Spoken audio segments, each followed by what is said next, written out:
bit of a deja vu moment here, because about this time last year I discovered Gallery S MoMa Ready and gave him a glowing review on this channel, and ended up being one of my favourite albums of 2020 overall.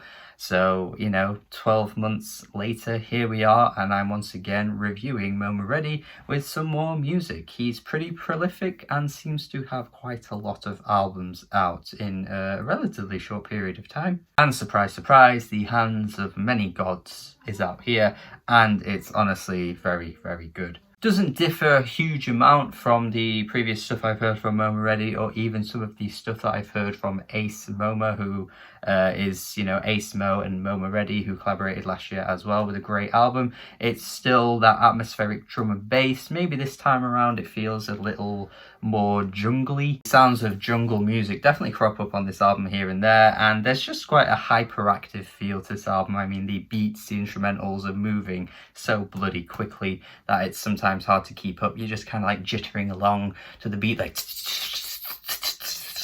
certainly something I absolutely advocate for at the moment, because a lot of this music is hitting harder for me these days, especially as I discover more of it. And yeah, I mean, MoMa Ready is certainly in the conversation of artists that are doing this sound really well at the moment. It's very atmospheric from the get-go with the opening track, which has these really nice vocals that intertwine with the instrumental. They kind of go like they're really like they're very sensual. They're like just totally one of those moments that feels like everything's in its right place. You can tell that, you know, the meticulous nature of what this artist is trying to achieve is pretty apparent from the get-go. There's a nice smokiness to it, almost as smoky as some fresh ham. And you got Goddess Veil, which kind of brings something slightly different with the shimmering beat. It's really, really pretty, actually. And once again, there's like some vocals intertwined almost on every track. They all do feel like they're working well with the instrumentals. All honestly works so nicely. There's never really a moment where there's like some kind of vocal sample being laced in that's like, oh, this sounds a bit out of place, or oh, this grates on my ears. It never really hits that point. And sometimes with like these kinds of albums, you might just get a bit bored of some of the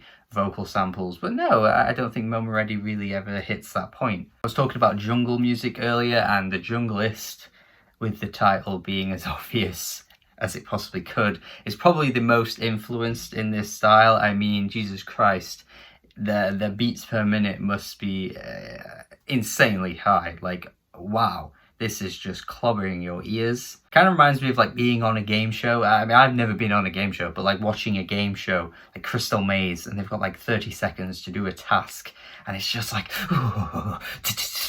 and you're just like, oh, quick, do it. That's the feeling that this track gives me. It's intense, it races your heart, it's almost anxiety inducing, and yet it sounds bloody great. I don't know if this was intentional, but the meaning reminds me of some like classic footwork stuff, man. I don't know, again, if that was intended here, but it really does remind me of some great footwork artists that are working at the moment. Best example of that has got to be DJ Swisher, who had my EP of last year, easily my EP of last year too. I do kind of wonder if there's some kind of crossover there, because it reminds me a lot of that, and is only a great thing, really. And it only goes to show as well how, like, you know, you've got an album here that has, you know, drum and bass running through it, but then there's a bit of jungle thrown in, there's some footwork thrown in. It's a really cool little blend of influences that MoMa Ready has here, and yeah, I dig it.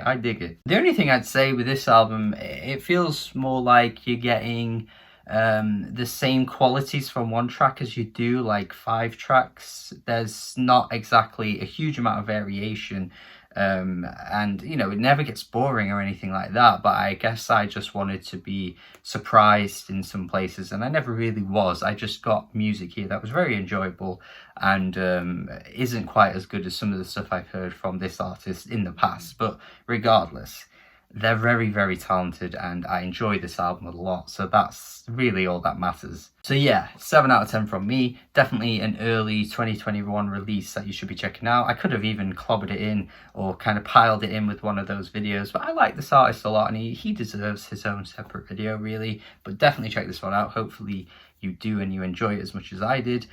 You might even enjoy it more. Let me know in the comments, that'd be great. Thank you for watching. Oh, it's only available on Bandcamp at the moment. I think I could only find it on there. It's not too expensive, so you could purchase it if you enjoy it, obviously, depending on, you know, your financial situation, all that kind of stuff. But I will link it in the description, and hopefully you check it out and enjoy it. Thank you for watching this review. Let me know what I should review next. Do have a good day, and subscribe, and goodbye.